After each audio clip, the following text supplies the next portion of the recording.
आपका कार्यक्रम बहुत ही कम टाइम में इसका आयोजन हुआ हमारे लिए, तो मैं आप सभी का धन्यवाद देना चाहती हूँ कि आप लोग इस वक्त हमारे लिए यहाँ पर इकट्ठा हुए।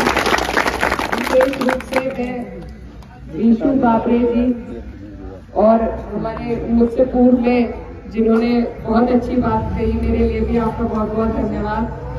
अमर बहादुर प्रधान जी, मांगेराम जी, विशाल बाबरे जी, अरुण मौर्य जी, नवनीत मौर्य जी, डॉक्टर। हेलो, मैं दानिश।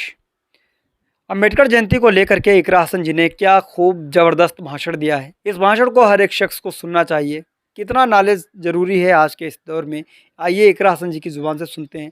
वीडियो पसंद आए तो डीएल गोल्डन न्यूज़ चैनल को सब्सक्राइब करें। सुन लेते हैं क्या कह रहे हैं इकरा हसन जी। आपका कार्यक्रम बहुत ही कम टाइम में इसका आयोजन हुआ हमारे लिए, तो मैं आप सभी का धन्यवाद देना चाहती हूँ कि आप लोग इस वक्त हमारे लिए यहाँ पर इकट्ठा हुए। विशेष रूप से मैं ईशू बाबरे जी और हमारे मुझसे पूर्व में जिन्होंने बहुत अच्छी बात कही, मेरे लिए भी आपका बहुत बहुत धन्यवाद। अमर बहादुर प्रधान जी, मांगेराम जी, विशाल बाबरे जी, अरुण मौर्य जी, नवनीत मौर्य जी, डॉक्टर शमीम अहमद साहब, विनय मौर्य जी, रामनाथ डीलर जी, नवनीत कुमार जी, अरुण कुमार जी, प्रीतम गौतम जी, और अगर किसी का नाम मैं भूल रही हूँ तो क्षमा चाहते हुए आप सबका मैं दिल की गहराइयों से धन्यवाद देना चाहती हूँ। आज का जो मौका है वो पूरे देश के लिए, हम सब के लिए किसी त्योहार से कम नहीं है। आज भारत रत्न डॉक्टर BR अम्बेडकर जी की 134वीं जयंती है, तो बहुत खुशी का दिन है। सुबह से हम कई कार्यक्रम कर रहे हैं, लेकिन जितना व्यवस्थित, जितना सुंदर और जितने कम टाइम में इतना अच्छा कार्यक्रम हमने सिर्फ यहीं पे देखा है, तो आप सभी का बहुत बहुत शुक्रिया। आज हम ऐसे महात्मा के बारे में बात करने के लिए यहाँ आए हैं, जिन्होंने अकेले अपने दम पर, सिर्फ अपनी शिक्षा के दम पर पूरे देश में हर एक वर्ग, हर व्यक्ति, जाति, धर्म के लोगों के लिए जिन्होंने लड़ाई लड़ी, संघर्ष किया, और सिर्फ अपने शिक्षा के दम पर हमें एक ऐसी सौगात दे गए संविधान के रूप में, जो आज आपका और हमारा सुरक्षा कवच है। आपके और हमारे सभी के अधिकार उस किताब से जुड़े हैं, जिसको लिखने का काम बहुत ही खूबसूरती के साथ बाबा साहब ने किया था। तो आज ऐसे महात्मा को हम याद करने आए हैं, जिनके बिना आपका और हमारा जीवन कुछ नहीं होता। आप जानते हैं, आजादी से पहले के जो हालात थे, सब लोग बराबर नहीं थे।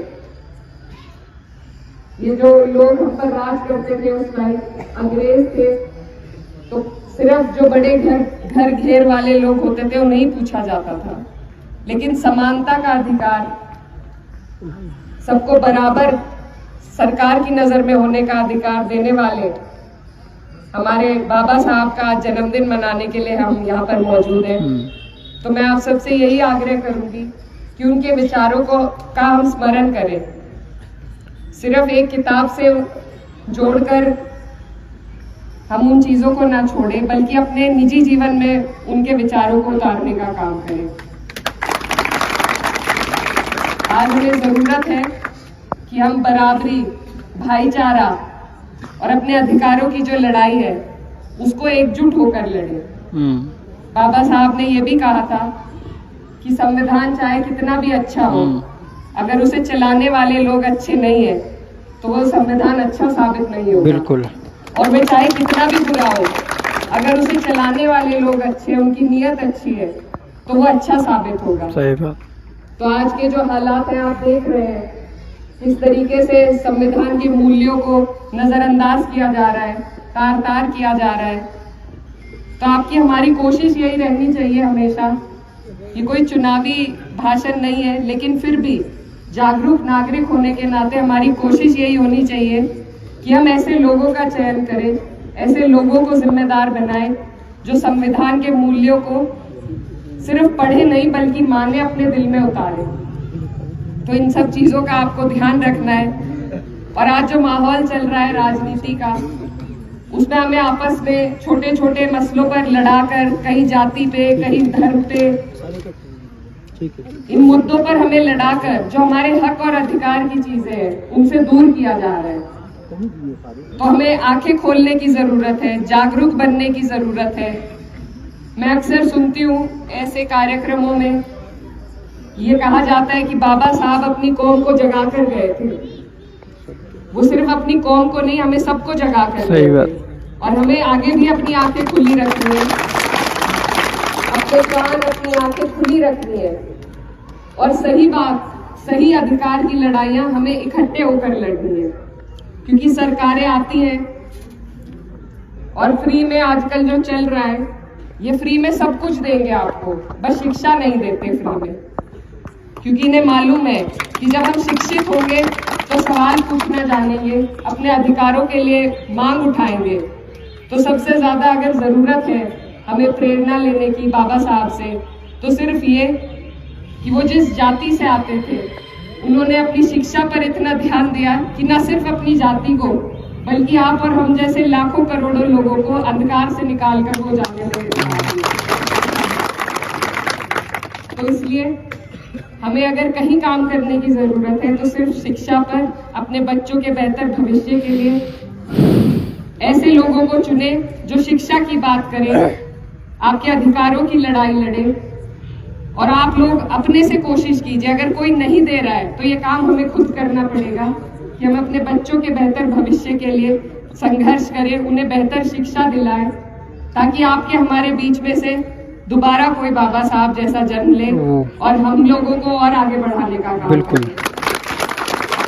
के साथ आप लोगों का धन्यवाद देना चाहती हूँ और खुद से भी मैं ये वादा करती हूँ कि बाबा साहब के उसूलों को, उनके मूल्यों को मैं अपने निजी जीवन में उतारने का काम करूंगी और कोशिश करूंगी कि जिस पद पे आपने मुझे बैठाया है बहुत प्यार से, वहाँ सबके हक और अधिकार की लड़ाई लड़ूं। तो आपसे भी मुझे ये उम्मीद है कि आप लोग बेहतर शिक्षा के लिए अपने बच्चों के लिए प्रयास करेंगे, संघर्ष करेंगे और उन्हें बाबा साहब के पथ पर चलाने का काम करेंगे। आपका बहुत बहुत धन्यवाद, शुक्रिया, जय हिंद, जय भीम।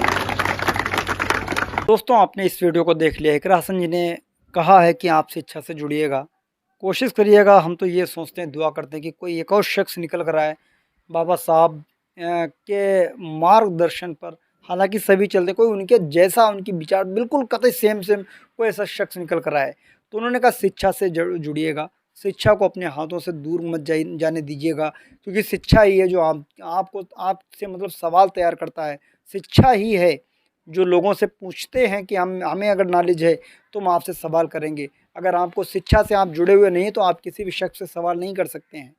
तो दोस्तों, ये एक तरफ तो इकरा हसन जी ने ये वीडियो जारी किया। आपने अंबेडकर जयंती के मौके पर कितना खूबसूरत भाषण दिया। मुझे लगता है हर एक हिंदुस्तानी को इस वीडियो को देखना चाहिए और अपने यार दोस्तों में भी शेयर करना चाहिए। लेकिन इसी बीच इमरान प्रतापगढ़ी साहब ने भी देश के प्रधानमंत्री मोदी जी को सीधे सीधे इशारा किया। जिस तरीके से देश के प्रधानमंत्री जी ने ये कहा है कि मुसलमान पंचर जोड़ते हैं, पंचर बनाते हैं। क्योंकि अगर वक्फ ज़मीन को लेकर के अगर उन्होंने सही से इसका उपयोग किया होता तो आज ये नौबत नहीं आती, ये दिन ना देखने पड़ते।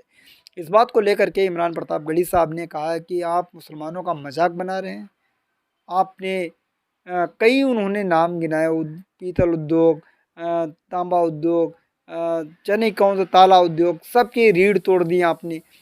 बेरोजगारी पर आप चर्चा नहीं करने वाले हैं। आप खुद एक तरफ कह रहे हैं कि पकौड़ा तलिए, लेकिन एक तरफ आप पंचर बनाने वाले या पंचर जोड़ने वाले हैं आप लोग। इस तरीके का नाम देने के बाद आप किसी एक समुदाय का मजाक बना रहे हैं, देश के प्रधानमंत्री जी। ये तो शर्म आती है। ऐसा इमरान प्रतापगढ़ी साहब ने इस वीडियो में बोला। वो वीडियो हम यहाँ पर नहीं दिखा सकते हैं, वो वीडियो हम अपने एक वीडियो में अपलोड कर चुके हैं। आप चाहें तो वहाँ से क्लिक करके देख सकते हैं। तो इस वीडियो को देखने के बाद आप क्या कमेंट्स करना चाहेंगे ज़रूर बताएं। मिलते हैं किसी और वीडियो के साथ। दुआ में रखना। जय हिंद।